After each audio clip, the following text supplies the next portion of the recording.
Hi friends, welcome to English Study Point. Today in this video lecture, I am going to talk about rest of the colonial writers who are writing their works during colonial period. Now in this video lecture, I am first talking about William Hill Brown. So he was considered as an American novelist and his most famous work is The Power of Sympathy, and another title of the same work can be The Triumph of Nature, which was published in the year 1789. This work is said to be first American novel by an American which was set as well as printed in America. In this novel, he awares by creating fictional characters dangers of keeping seduction, and he also talks about drawbacks of following these immoral passions. In order to prevent from these immoral actions, he is suggesting a solution for women that they should seek moral education and use their rational thinking in order to prevent them from taking these immoral actions or following these immoral passions. So, this particular work was published by a publisher whose name was Ishia Thomas. This novel belongs to sentimental novel, and William Hill Brown, during his lifetime, he published lots of works. And another work that can be considered as important work published by him, that work was Harriet or the Domestic Reconciliation. Now, this The Reformer is a kind of serial essay which was published serially. So, this was also published in Ishia Thomas, Massachusetts magazine. So, this The Reformer was actually a kind of serial essay which was published serially. Here I am talking about two earlier novels published by a colonialist, and which are titled as The Life of Harriet Stewart, and another one is Adventures of Alonzo. So these are considered to be earlier novels published by a colonialist, and themes of these works can be based on sex, incest, etc. Here I am talking about John Cotton. So he was a kind of Puritan leader in a place which is situated in northern part of America, and this place is called as New England. So New England is a place where people from Jacobean England, they try to displace from that particular place, and they arrived in America, and while settling in America, they established their own community of land, and this land was called as New England. And John Cotton, he served as a teacher of the First Church of Boston, and he served as a teacher in this place after escaping the persecution of non-conformists by the Church of England. So these people came from Jacobean England, and when they arrived in America, so he was called as the first person who served as teacher of the First Church of Boston. So after coming from that place, means England, Jacobean England, he in America provided his services by becoming a teacher, and he first of all taught in First Church of Boston. Why this is referred to as First Church of Boston? Because when they displaced from that place, they established in America First Church of Boston, and here at this place he started teaching to common citizens, awareing about religion as well as God.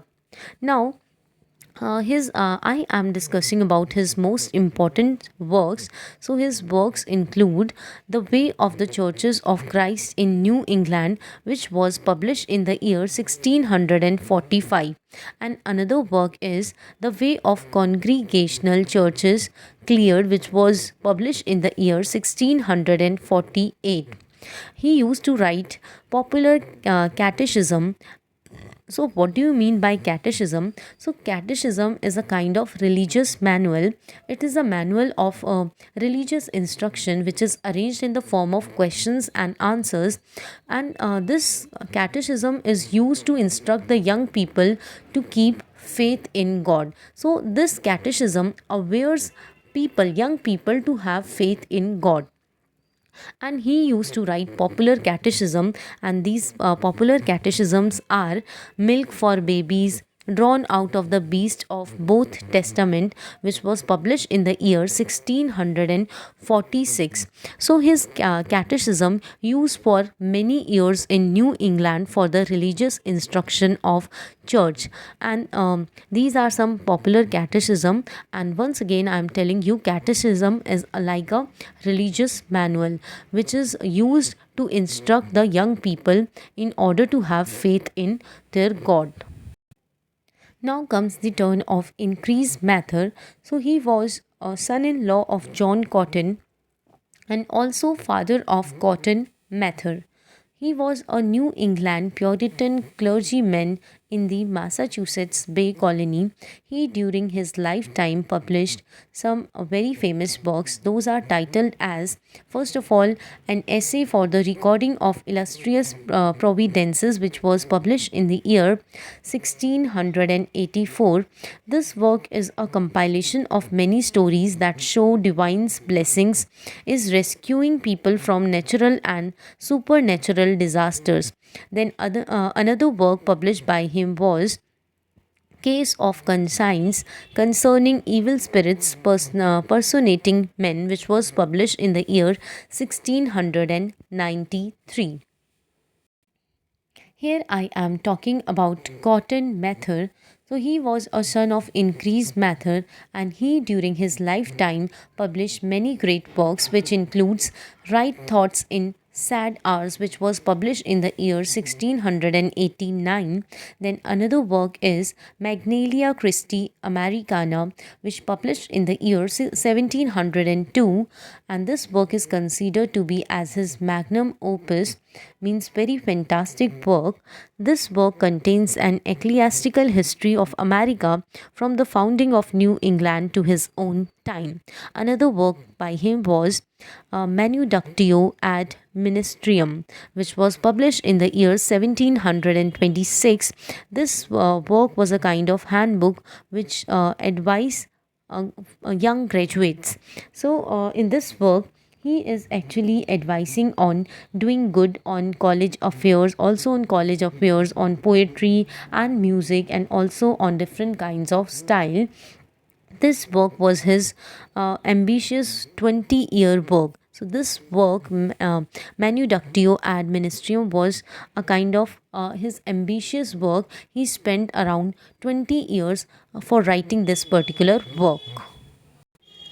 Now here I am talking about William Bradford. So he was a governor of Plymouth. This colony which was established by Britishers who came from Jacobean England to America. So he was governor of Plymouth for majorly 30 years, and he helped in shaping or stabilizing political institution of first permanent colony in New England, and that first permanent colony is called as Jamestown or Virginia. He, during his lifetime, published so many great works, and those works are History of Plymouth Plantation from 1620 to 47, which was actually published in the year spanning from 1630 to 1642. This work gives an account of the colony's beginning. Then another work is the Mayflower Compact. In this work, he recorded the first document of colonial self governance in the English New World. So, these are his important works. Now, talking about Edward Johnson, so he was called as Colonial Massachusetts Chronicler. So, chronicler is a person who writes accounts of important historical events, and his most famous work include A History of New England, and another title of this same work is The Wonder Working Providence of Sion's Savior in New England. So, this work was considered to be the first printed history of New England. Please remember this important fact related to him. Here I am talking about William Hubbard. So he wrote a work called History of New England, which was published in the year 1815. This work is actually a compilation which was printed in the year 1815 by the Massachusetts Historical Society. Another work by him was A Narrative of Troubles with the Indians, Boston, which was published in the year 1677. This book contains so many errors in itself. So despite of this book containing so many errors, this book was regarded by contemporaries as elegant in having prose style. So this work contains elegant prose style, and also this work was popular in New England, and this work was reprinted in the year 1801 and also in the year 1805. I am talking about this particular work.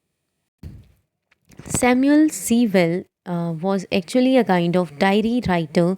His diary is compared to Samuel Pepys' diary, English diary of the same period, and in this diary, he used to record the changes happening in Puritan life.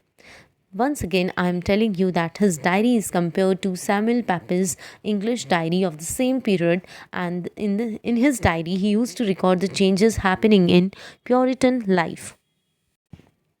Now, last, I am talking about genres in which these colonial writers used to write their works.